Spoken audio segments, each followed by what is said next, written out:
بسم الله الرحمن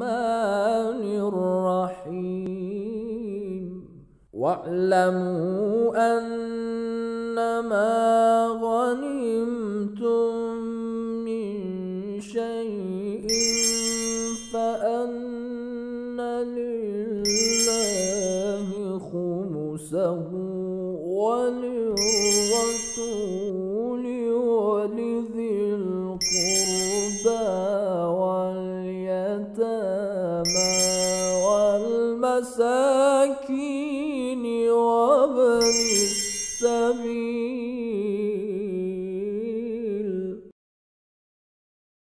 أعوذ بالله من الشيطان الرجيم. بسم الله الرحمن الرحيم.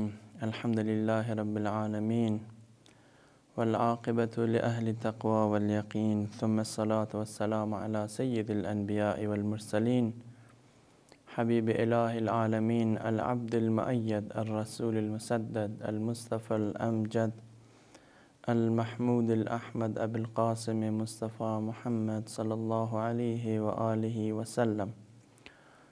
أما بعد، فقد قال الحكيم في كتابه الكريم: واعلموا أنما غنمتم من شيء فأن لله خمسه وللرسول ولذي القربى واليتامى والمساكين وابن السبيل.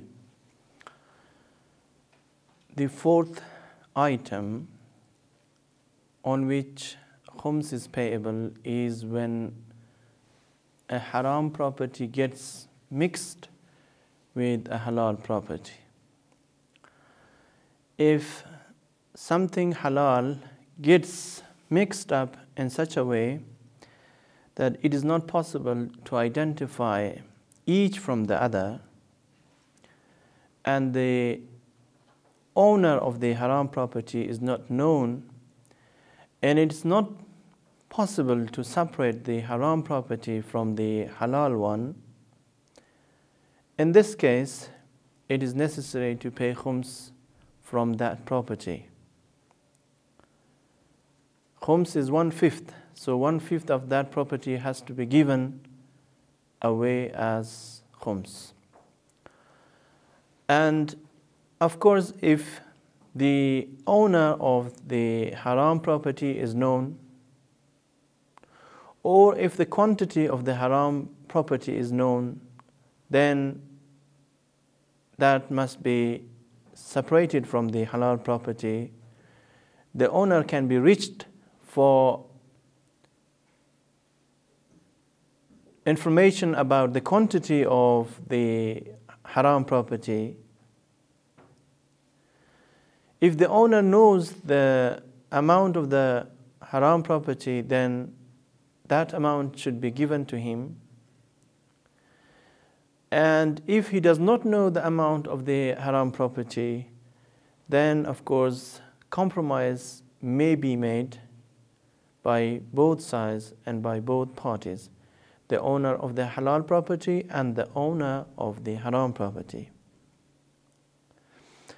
Now, if the quantity of the halal property is known, or if it is separable, because it's known, of course, then khums cannot be given on that property, because the halal property is separated from the haram property, and there is no question about khums when it comes to such an occasion or such a case where both properties can be separated from each other, or the halal property can be identified, the haram property can be identified from the halal one or from the other one.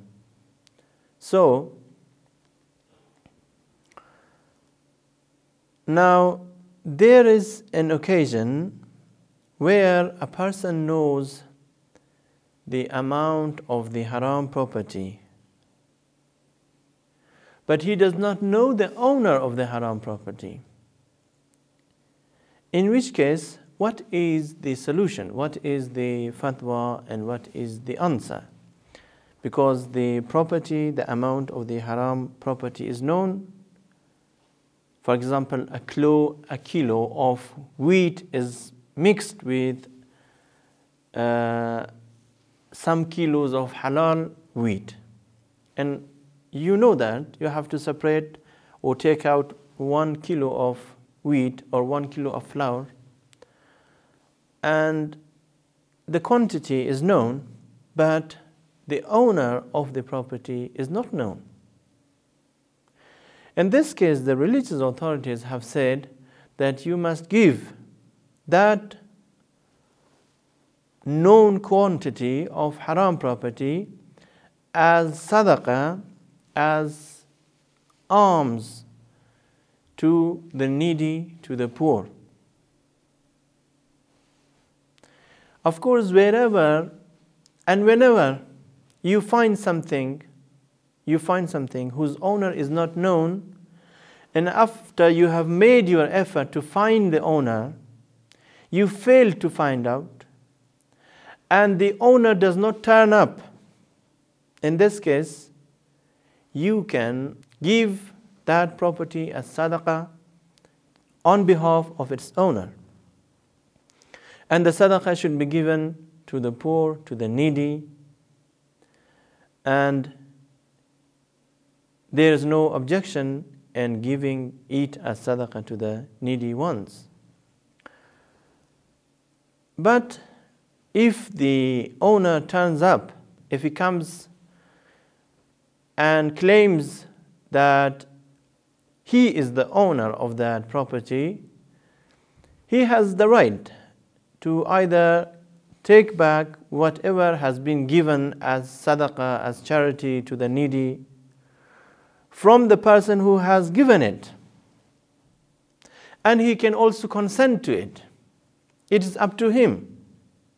If he consents to the sadaqah, he will gain the reward of sadaqah, because it is as though he himself has given the sadaqah to the needy. He will earn the reward, he will gain the reward.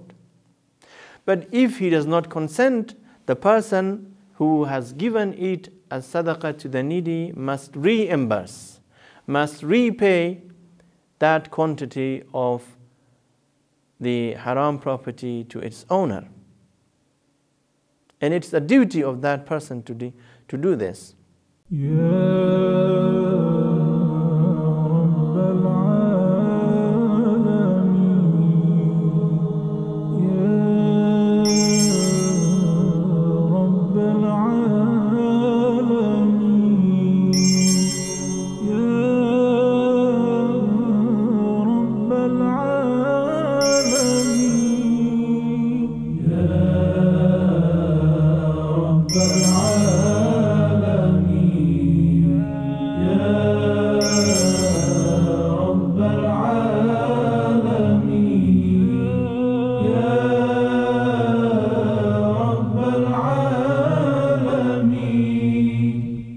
Now maybe you find some money on the road or in the street, or maybe you find a lost object.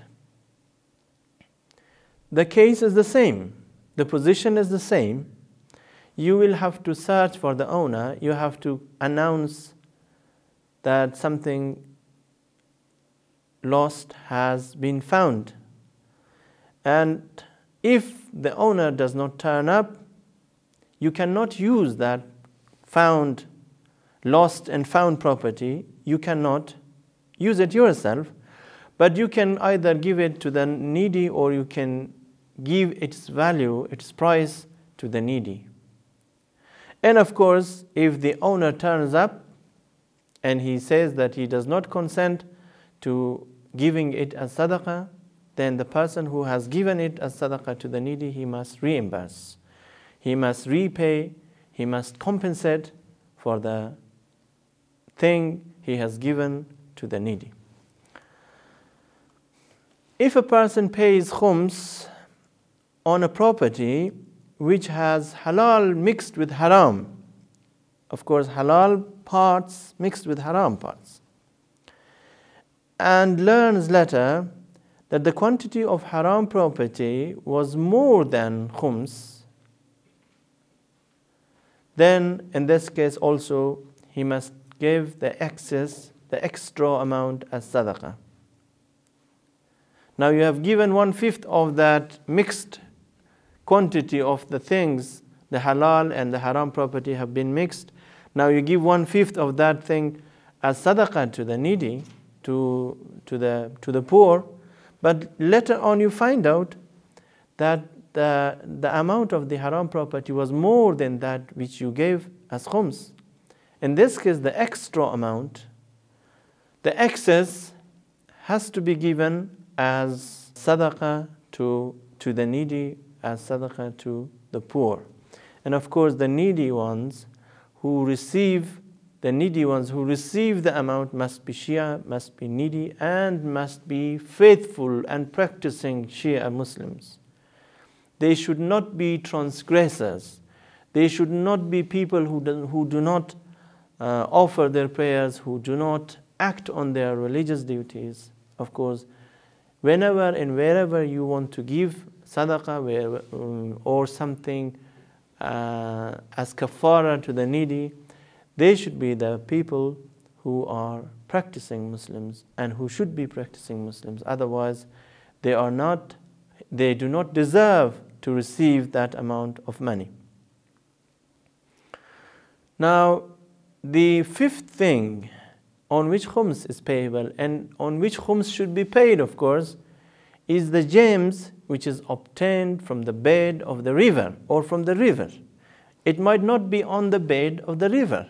It might be on the surface of the river, and it might be on the ocean, on the shore, on the bank of the river. But you obtain it. If it is in the deep underwater on the bed of the river, then you have to dive into the water and take it out.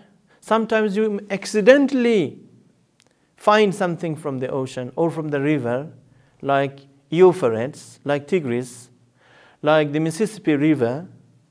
These are examples. Sometimes you find it accidentally, and sometimes you dive into the river or into the ocean, down under the ocean, in order to find something precious. Okay. If you find any pearls or any corals or any gems from the ocean, either by one diving or by diving twice, and of course in a single session you find it, then in this case, according to religious authorities, give 1/5 of that gem as khums, provided that it should reach the taxable limit. Now, what is the taxable limit? The taxable limit is 3/4 of misqal, which is equal to 3.51 grams. 3.51 grams, because in the previous session I did say that 1 misqal is equal to 4.25 grams. Now 3/4 of 1 misqal is equal to 3.51 grams. Now if the amount of the gems which has been obtained from the ocean reaches, in terms of value, reaches 3.51 grams of gold, then in this case, khums has to be given on that gem. Of course, the payment of khums has to be made immediately. Not, of course, on the ocean, because you are not going to give it. But you do not have to keep it with you for months, and after months you should give it, because it's a duty. And you must cleanse that gem, you must purify that gem by giving 1/5 of that gem as khums. Now, if the quantity of the gems and the value of the gems obtained from the ocean does not reach 3.51 grams, you can spend it for your own needs.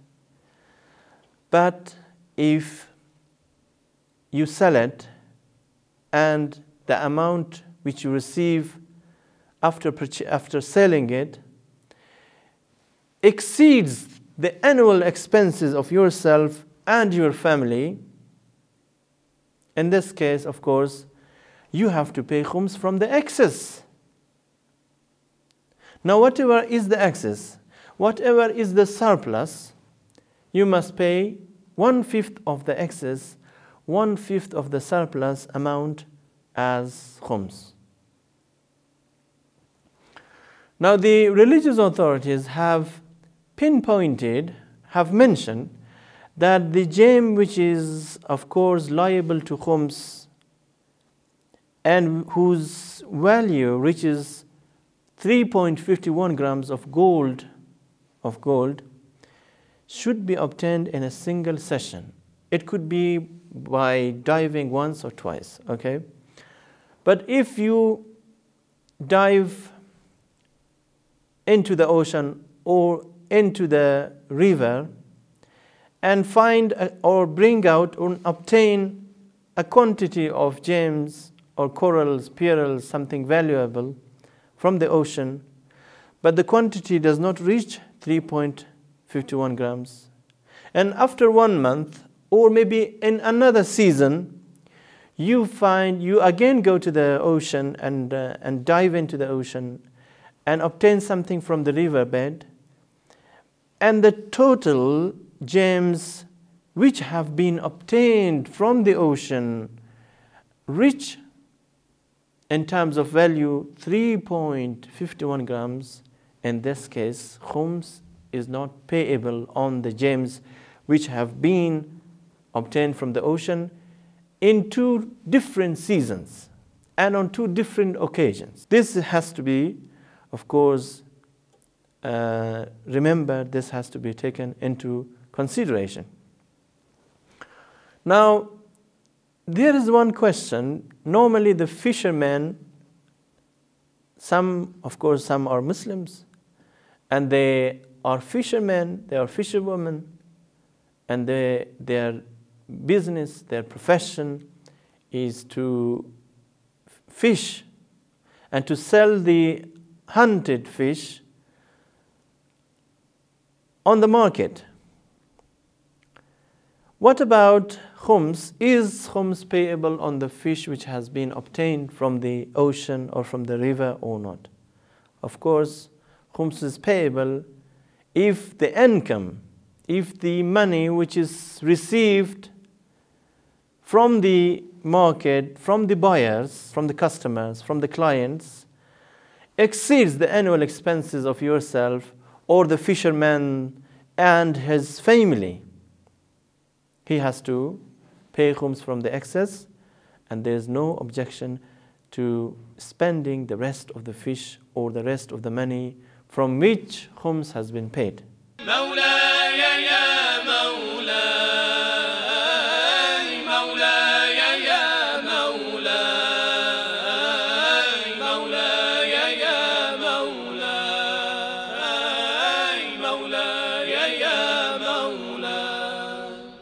This is a kind of income for many people, a source of income, an avenue from which khums has to be paid, provided that it exceeds the annual expenses of the fisherman's family. And if the income is not sufficient and does not exceed his expenses, then of course there's no khums on that amount of money which is received in exchange for the fish which is sold on the market. Now, the next item or the next thing on which khums has to be paid is spoils of war.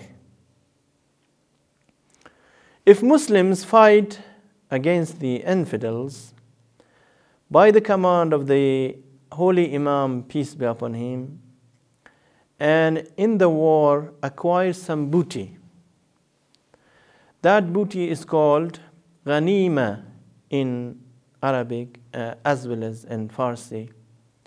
That is called ghanima. And of course, khums has to be paid on the booty which is received and which is taken per force from the infidels in a war, and of course by the command of the Imam. Of course, in the present time, the Imam, peace be upon him, is in the greater occultation. He is not with us physically, and there is no such thing as jihad. And of course, it should be remembered that there are two types of jihad: the offensive jihad and the defensive jihad. Defensive jihad does not require any permission from the Imam, but the offensive jihad, which is launched initially by Muslims, cannot be launched without permission from the infallible Imam. The term jihad, unfortunately, has been manipulated. It has been misused and misunderstood by Muslims and by non-Muslims. And of course, it is one of the concepts that has been misused by political actors, by those people who want to rally masses for political purposes. And we see that this term is used now and then by some extremists, unfortunately. And we should understand that in the present time there is no jihad and the sense and the offensive sense. So as a result, we conclude that there is no booty also. Let's say that Imam is present. If someone, or let's assume that the infallible Imam, the 12th Imam, reappears and he is living among us. He gives the command and Muslims embark on an offensive jihad. If the permission is there, then of course the hukum is applicable. People should act accordingly. But if, for example, if someone in the presence of the Imam receives or takes something from the infidels, from the unbelievers, without the Imam's permission, or maybe he steals something, he has done something haram. Stealing is forbidden, but if someone fights without the permission of the Imam, and he takes something as a booty, as war booty, as ghanima, from the unbelievers, and since it has been without the permission of the infallible Imam, the entire booty has to be returned, has to be given to the infallible Imam. The person who has obtained it, who has taken it, cannot use it, and he does not have the right to use it. Dear brothers and sisters, if the next thing on which khums is payable is when a zimmi kafir, a person, a non-Muslim, who lives under the protection of Muslims, buys a piece of land from Muslims, he has to give 1/5 of its value as khums to the Imam or to the mujtahid. And of course, khums is a duty that he must fulfill. It is a governmental order that he must abide by. And of course, the last thing that has to be mentioned in connection with khums is the disbursement of khums. Khums should be given to whom? As I have mentioned in the previous session, khums should be divided in two portions. The portion of Imam has to be given to the mujtahid for the time being, because he is the deputy, he is the representative of the Imam, of the living Imam for the time being. And of course, if the Imam reappears, inshallah, and he will reappear soon, then the khums has to be given to the Imam. As far as the portion of Sadat is concerned, it has to be given to the needy Sadat. And of course, the recipient of the khums, if he is a Sayyid, he must not be a transgressor. As I mentioned, he must be a practicing, a faithful, and an abiding Sayyid. Of course, it has been said and stressed by the grand religious authorities that the person who gives khums should try to give khums to the portion of sadat, when it comes to the portion of sadat, he should give it to the needy and the poor people of his own locality, of his own city, and of his own neighborhood. If there are poor people living in his city, in his hometown, he should give it to those sayyids or people who are called sadat from his own hometown. If there is no needy people there, he can send it to his marja via a reliable person. And of course, if you are going to send it to your marja in another country or in another city, you must make sure that he conveys, he delivers it to the marja or to his office or to his representative. And of course, he should come back with a sealed receipt, with a stamped receipt that is recognized by the office or by the marja himself as a valid receipt. As I mentioned, there are people, unfortunately, who have wrongly claim that they are the representative of a marja, but you must make sure that he is really the representative and that he gives you this receipt of the marja and not that of his own, because there are some people who have made their own stamps and their own seals, of course, and they give a receipt using his own stamp. That is not sufficient. If you want to make yourself relieved of this obligation, you must make sure that the receipt which you receive is that of your own marja, with the stamp, bearing the stamp of your own marja. Inshallah, I hope you have understood the details regarding khums. These were some of the most important and most necessary rules regarding khums. In the next session to come, I will explain the rules of zakat. Wassalamu alaikum wa rahmatullahi wa barakatuh. ربنا يا ربنا يا ربنا يا ربنا واغفر لنا وارحمنا يا ربنا ربنا يا ربنا يا ربنا واغفر لنا وارحمنا يا ربنا يا ربنا ربنا يا ربنا يا ربنا واغفر لنا وارحمنا يا ربنا ربنا يا ربنا يا ربنا